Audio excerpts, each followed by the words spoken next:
Now at 9, Joplin police released dash cam and body cam video from March 8th when 2 officers were killed and another was wounded.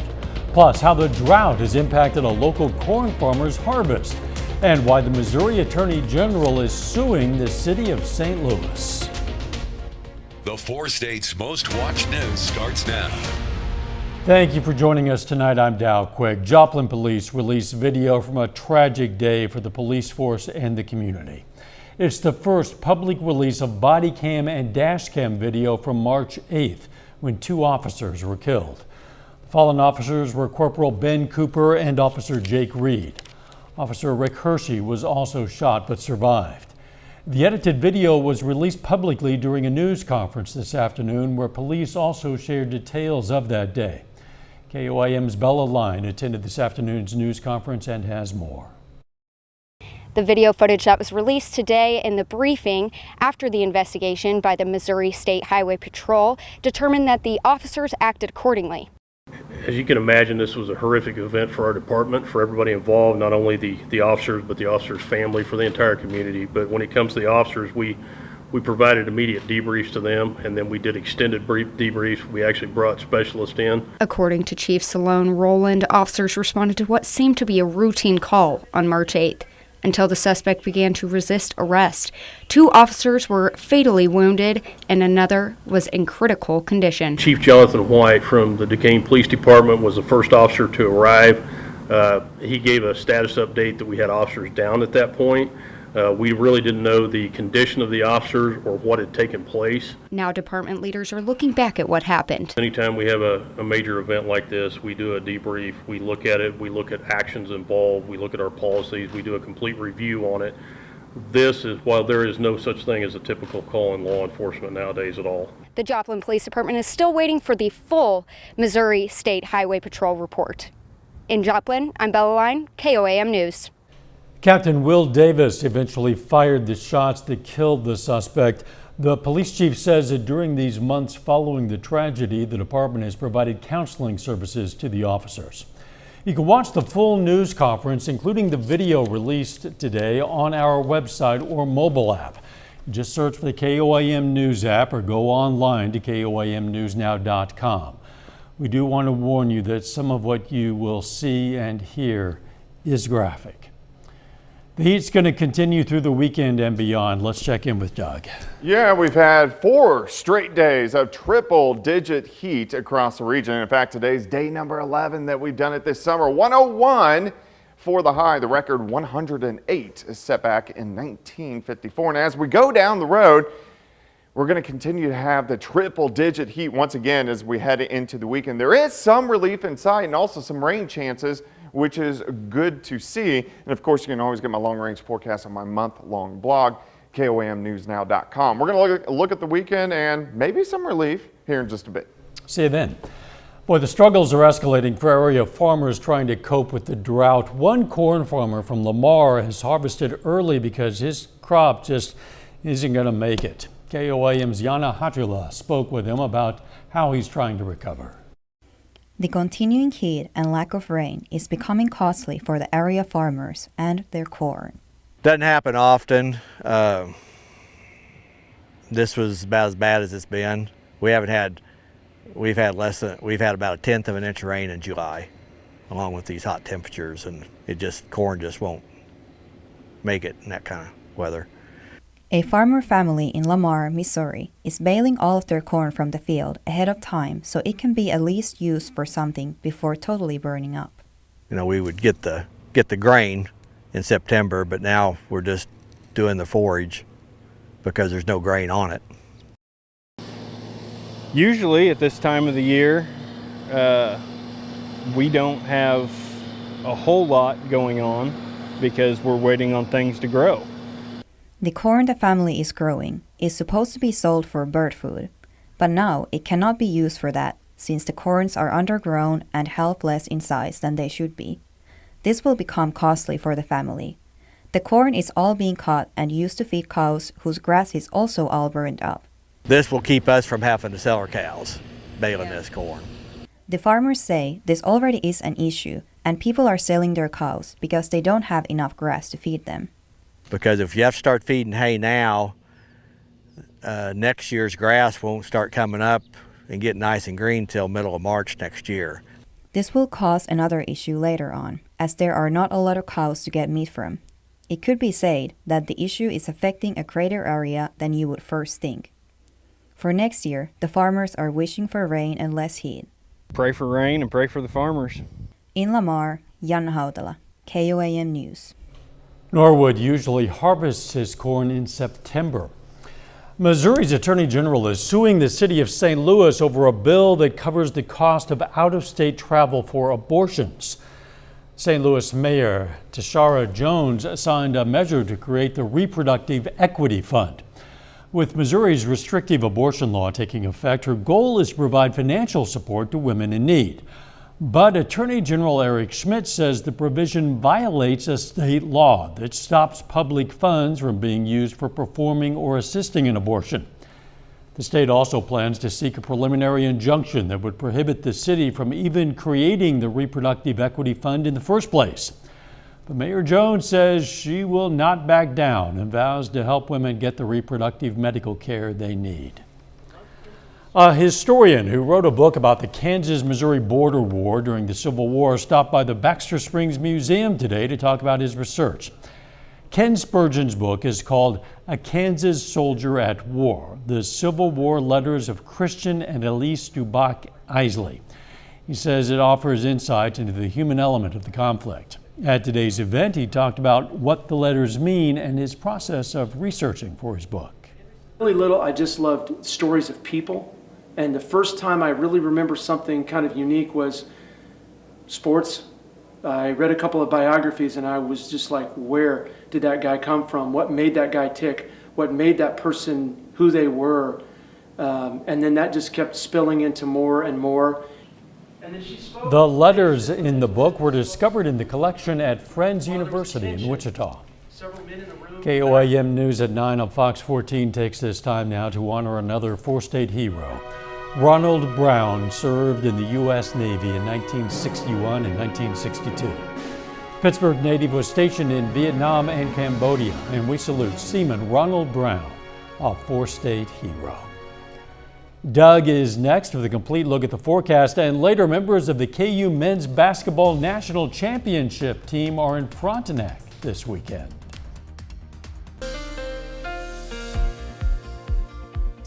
Well, of course, another hot day for us today. Triple-digit heat across the region once again. But at least the evening hours are pretty nice because the humidity has been pretty low. It's Friday night. Nice shot, Indigo Sky Casino and Resort, of course. Sun is setting. Looks pretty good. Look at this month so far. Look at all the red days.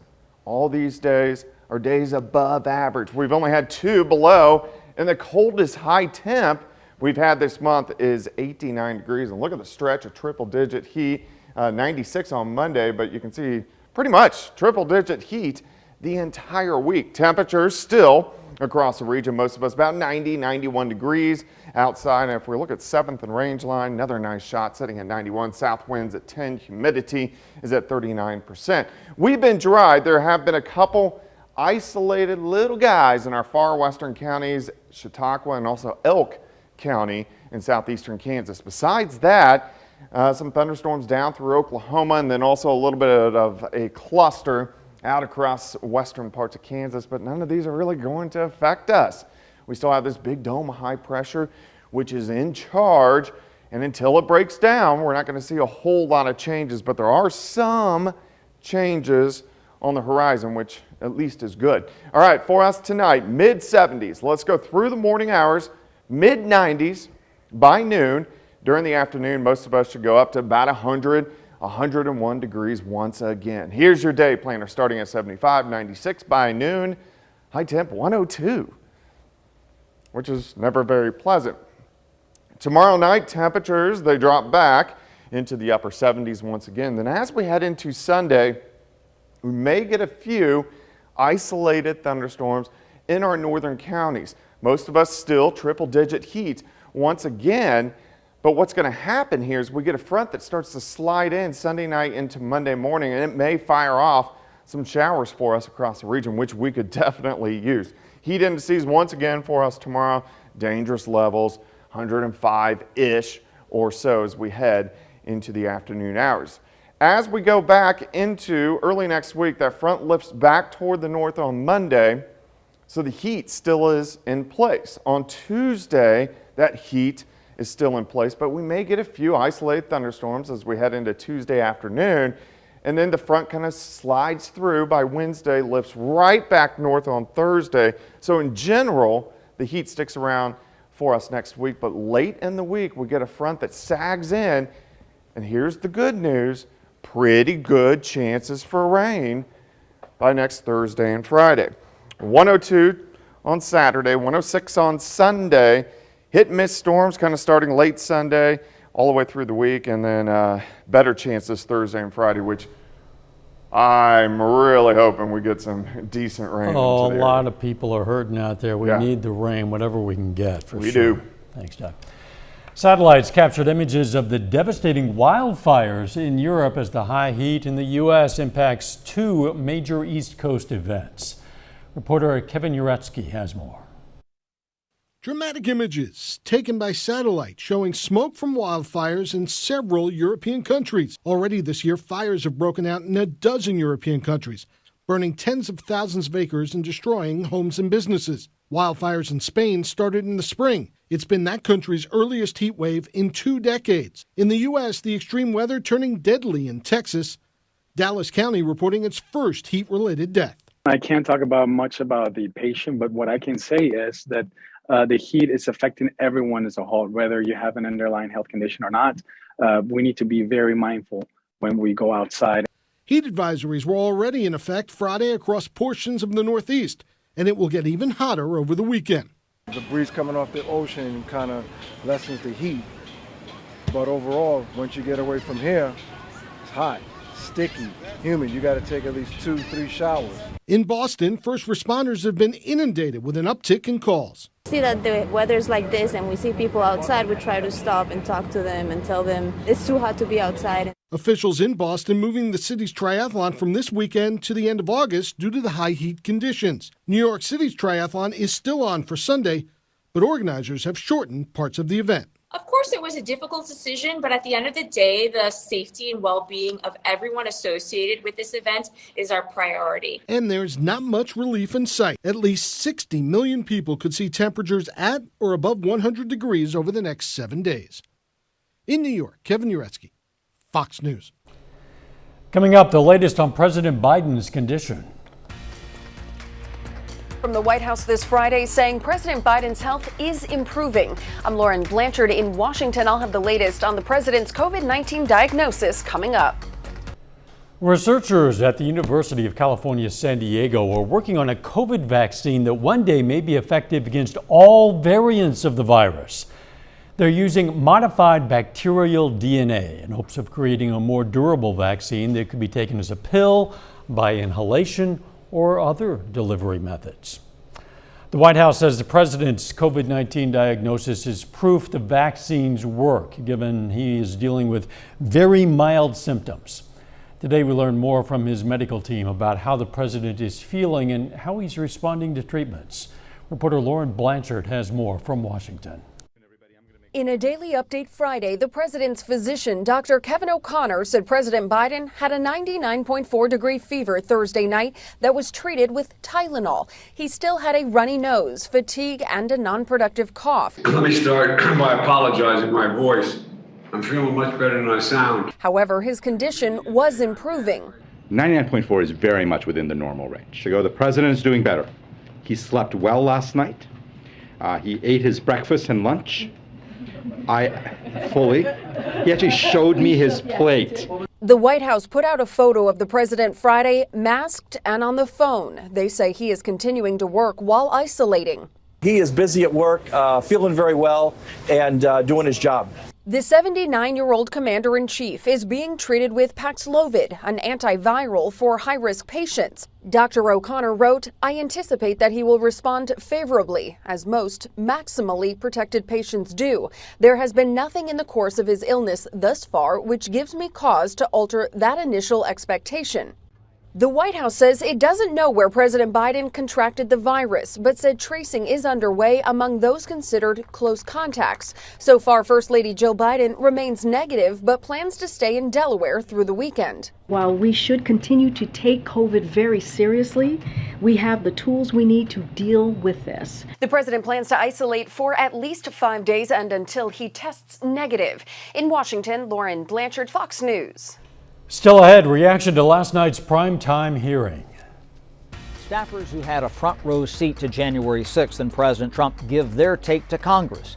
I'm Chad Pergram on Capitol Hill. More on that story coming up. Be sure.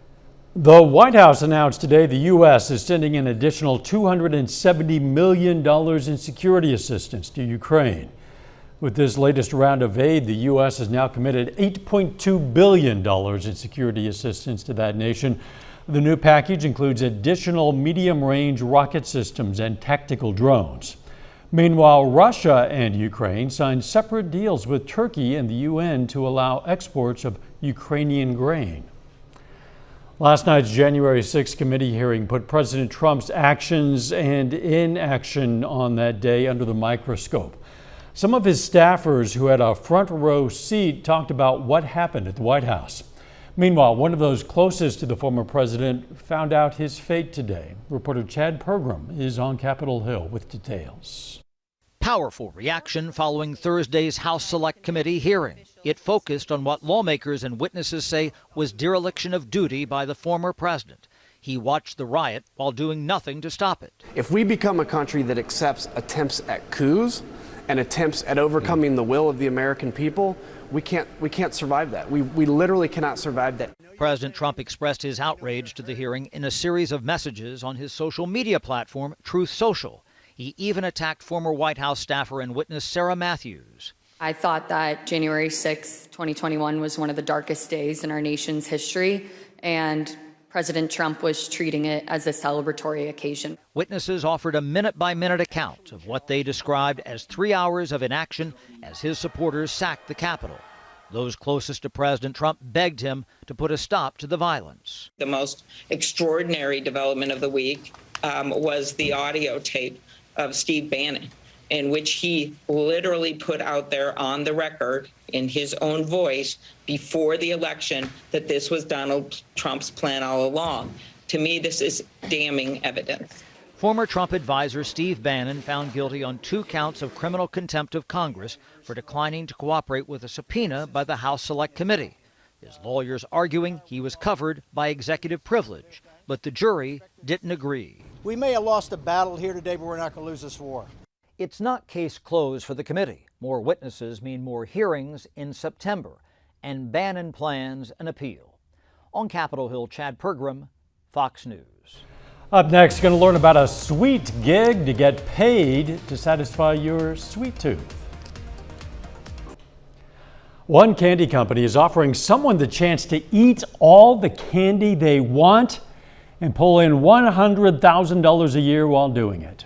Candy Funhouse is based in Canada. It's looking for someone to try out thousands of different candies and help it pick the candy to sell. The winner will also help decide whether to give that candy their official Chief Candy Officer stamp of approval. Applicants must be at least 5 years old. So if you're a 4-year-old watching the news, I'm sorry, maybe next year and you should probably be in bed. Also, you have to live in North America. The deadline to apply is August 31st. 30 more minutes of news, weather, and sports coming your way. A local sheriff's office gives kids a chance to be a deputy for a week. Plus, Joplin's police and fire departments score off for a good cause, getting blood donations. Jasper County Sheriff's Office is giving kids a chance to be a deputy of sorts during a week-long junior deputy camp. KOAM's Amber Jenkins has details. Junior Deputy Camp is showing kids behind the scenes of law enforcement. This hands-on camp assigns every participant a job to show the different responsibilities of officers and how to work as a team. My job is scene sketcher, which I'll sketch the scene and what we have to investigate for the DNA. I also fill out the paperwork. Not only did the participants learn law enforcement procedures, they learned valuable life skills such as CPR. Your arms get sore. just like right here, because you have to just push with your arms and nothing else. You have to lock your elbows and just... This is the first year the camp is held at Jasper County Sheriff Department after a 10-year hiatus. Sergeant Roy Teed wants to teach hands-on activities to kids to show how law enforcement helps the community. All these kids haven't even been alive as long as I've been a cop. That's interesting to me because we'll start having a conversation and the first day that somebody made a remark about, you keep saying that it used to be this way. Because you think about it, these kids don't understand a time whenever there wasn't a computer in a patrol car. In Carthage, Amber Jenkins, KOAM News. Sergeant Teed hopes to bring back the junior deputy camp next year because of the positive feedback from the community. The Joplin Fire and Police Departments partnered with Hideout Harley-Davidson and the Community Blood Center of the Ozarks. They hosted their inaugural Boots, Badges, and Bikes Community Challenge Blood Drive. This is a fun event where the community gets the chance to come together and support local patients. They even held a vote so people could show their support for the police or fire department. We are exactly what our name is. Our blood is, we get blood from our local donors, and it is for our local patients. We have 44 local hospitals that rely on us to get their blood supply to them. That means Freeman, Mercy, the Northwest Arkansas hospitals. All donors received a free t-shirt from Hideout Harley-Davidson and a Boots and Badges Blood Drive t-shirt to honor first responders. That blood drive in Joplin wasn't the only blood drive competition using votes. The Vernon County Sheriff's Department and Nevada Police and Fire Departments had a friendly competition as well. The departments held the Battle of the Badges blood drive and the competition who can recruit the most blood donors in their community to donate blood and receive the most votes. The community's generosity and support, first of all, of these first responding agencies who are used to responding to disasters and emergencies is tremendous. So their support of their own first responders is great. The Sheriff's Department won that competition, a total of 30 votes. The Police Department, 14 votes. Fire Department, 6 votes. If you've ever received a robocall saying we've been trying to reach you concerning your car's extended warranty, yeah, well, you're not alone. The FCC says U.S. telecom providers will be required to block millions of those robocalls every day or face penalties. The order targets a group of 13 individuals and 6 companies specifically. The group's accused of sending more than 8 billion messages advertising extended vehicle warranties since 2018. Most of those calls are considered illegal under U.S. law. Fedex wants to stop making some Sunday deliveries. The service cutbacks start the week of August 15th in areas with smaller populations. FedEx officials wouldn't say exactly which areas will be affected, but a company memo announcing the change says it's going to be about 20% of the country. It says the move reflects a, quote, continuous focus on improving efficiency and reducing costs. Typical workday is 8 hours a day, Monday through Friday, but a large study in the UK is exploring a different way to bring home the bacon. Ian Lee reports from London. Taking care of business means working 5 days a week, or so we thought. The UK has launched the world's largest 4-day work week experiment. We're trying to be more productive and more creative in a shorter time span, and then get more rest. Mobile game developer Hutch is one of 73 companies participating. For Sean Rutland, the idea makes sense. Hiring talent is really hard, and you have to offer an attractive work environment. But fewer days doesn't mean less work. So you have to work extremely hard and extremely compressed. And I think investors need to hear that. Workers get 100% pay for fewer days, but have to maintain full productivity. I struggle at times to get on top of everything, stay on top of everything. Still, that extra day off is kind of nice. Oh, it's been wonderful. I've managed to go and do a lot about extracurricular activities. Nonprofit 4-Day Week Global is spearheading the 6-month study that involves roughly 3,500 workers.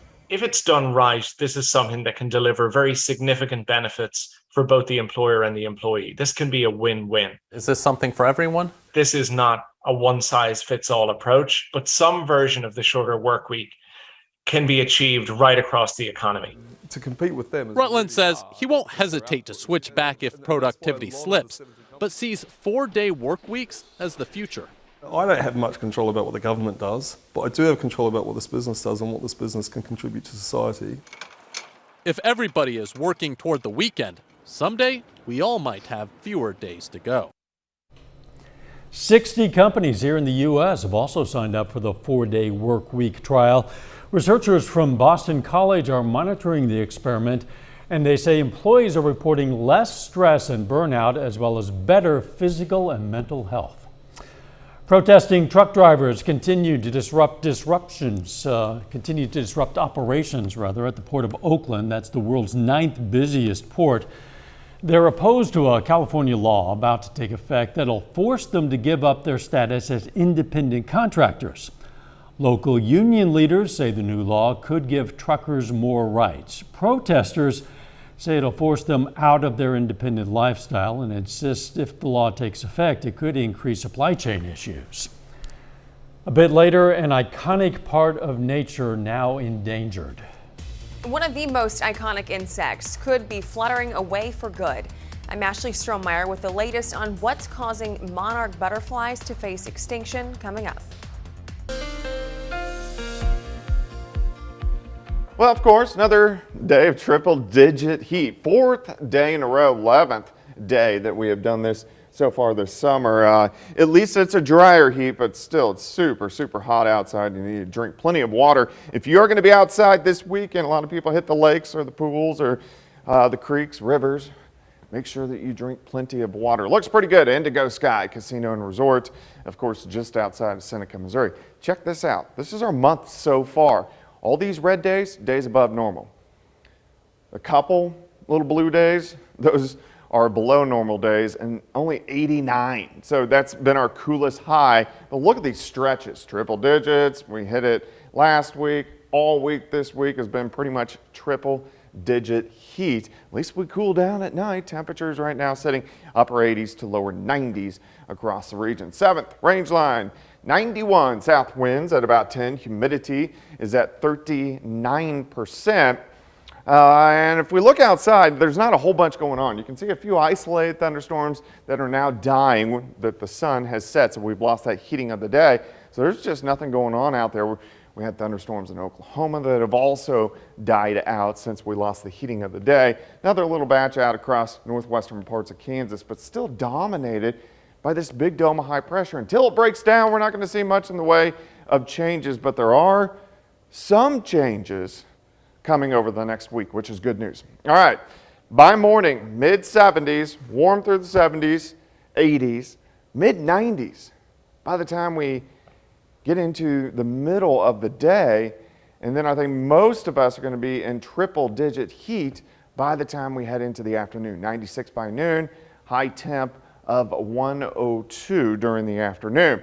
Tomorrow night, a few clouds are going to kind of rotate through. We'll drop back into the upper 70s. But by Sunday, look at this, a few isolated thunderstorms trying to work in late in the day and then kind of sticking around Sunday night into Monday morning, which would be great. Now, that front that slides in late Sunday lifts right back toward the north on Monday. So here we are with the heat once again. Even on Tuesday, we still in general kind of have at least near 100 degrees, but a slight chance for a few thunderstorms along that front. Then it gets kind of interesting. By Wednesday, the front kind of sinks through, immediately goes back toward the north on Thursday, but we're going to get some scattered showers and thunderstorms. It comes back in by late Thursday into Friday. That's going to give us our best shot for rain that we've seen in a very long time, which is good. 102 tomorrow, 106 Sunday, 106 Monday, and then we kind of cool down a little bit late next week. High temp of 91 next Friday, which will be very welcome. Yeah, and that's something we're looking forward to, a high temp of a mere 91. I know.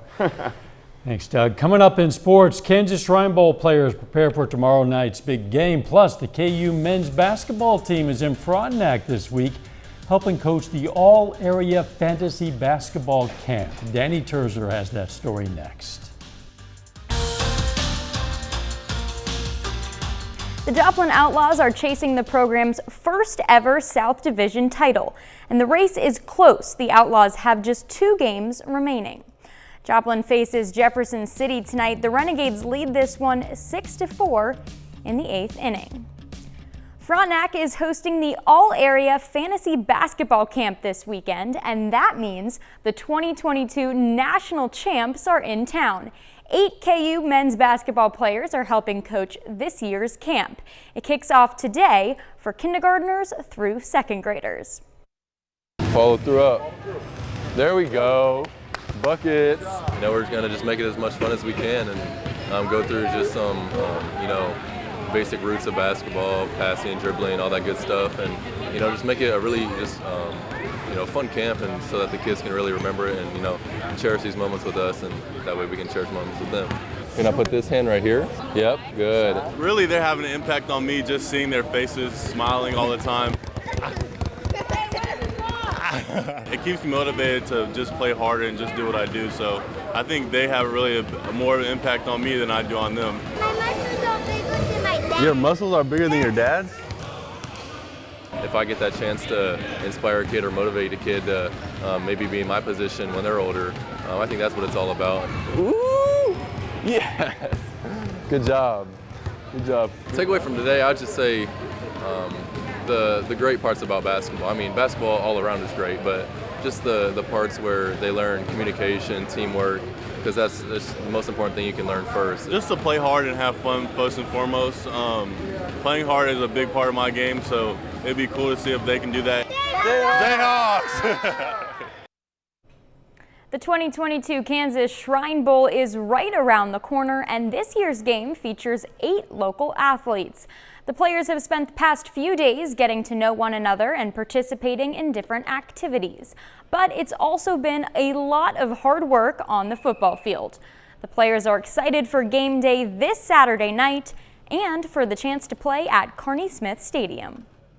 Well, it's where my grandpa played. It's where I'm going to play. It's just, I'm going to love it. It's going to be great.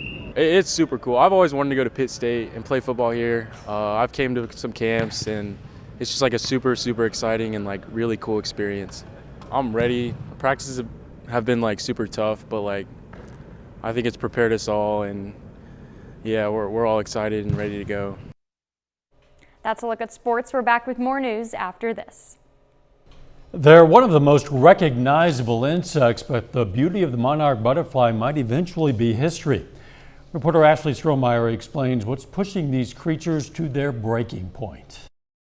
Its colorway is iconic, but the beauty and whimsy of the monarch butterfly could soon be a thing of the past. What's happening to monarchs is like death by 1,000 cuts. The insects are now facing extinction, with the International Union for the Conservation of Nature officially classifying the monarch butterfly as endangered, citing how the population has declined by more than 85% over the last 30 years.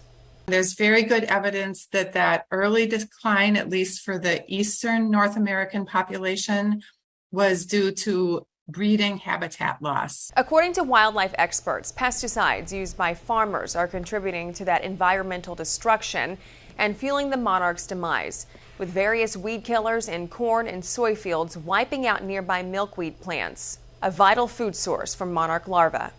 Hot and dry conditions are not good for them through most of their range. Altering weather patterns amplified by climate change are also taking their toll.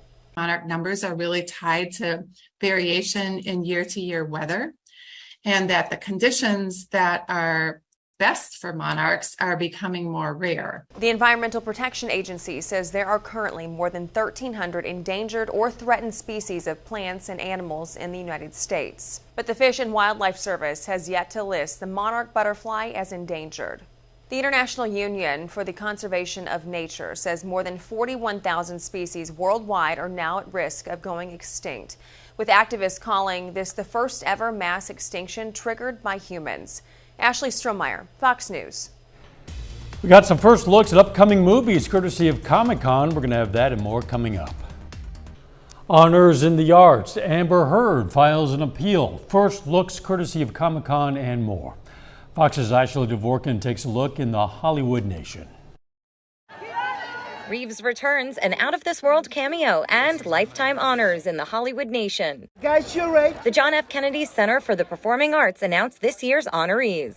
George Clooney, U2 singers Gladys Knight and Amy Grant, and composer Tanya Leone will be recognized for lifetime contributions at the 45th ceremony December 4th. Amber Heard filed a notice of appeal against the $10.35 million verdict in ex-husband Johnny Depp's defamation trial against her. According to the AP, documents from her lawyers notify the Virginia court Heard intends to appeal the judgment, as well as rulings the judge made after the verdict, including rejecting Heard's request to set aside the verdict and dismiss the lawsuit or order a new trial. So how does it make you feel? In Harry Styles news, his 1950s love triangle drama My Policeman will world premiere at the 47th Toronto Film Festival in September, before it's in theaters October 21st and Prime Video November 4th. And his psychological thriller Don't Worry Darling just released a new trailer. That's in theaters September 23rd. Oh, there you are! Country royalty boarded the Orville New Horizons. Dolly Parton guest starred on the latest episode of Seth MacFarlane's sci-fi series and shared her excitement posting a pic prior. Today's first looks are courtesy of San Diego Comic-Con, where the new trailer for Dungeons & Dragons Honor Among Thieves premiered, and a John Wick Chapter 4 first look photo with star Keanu Reeves. Analyze as you will, the next installment is due in theaters March 2023. In Hollywood, Ashley Dvorkin, Fox News. And that's our time for tonight. Thanks for joining us. We're going to leave you with video of pandas at a Belgian zoo enjoying some icy treats. Try to stay cool and let's make it a great weekend.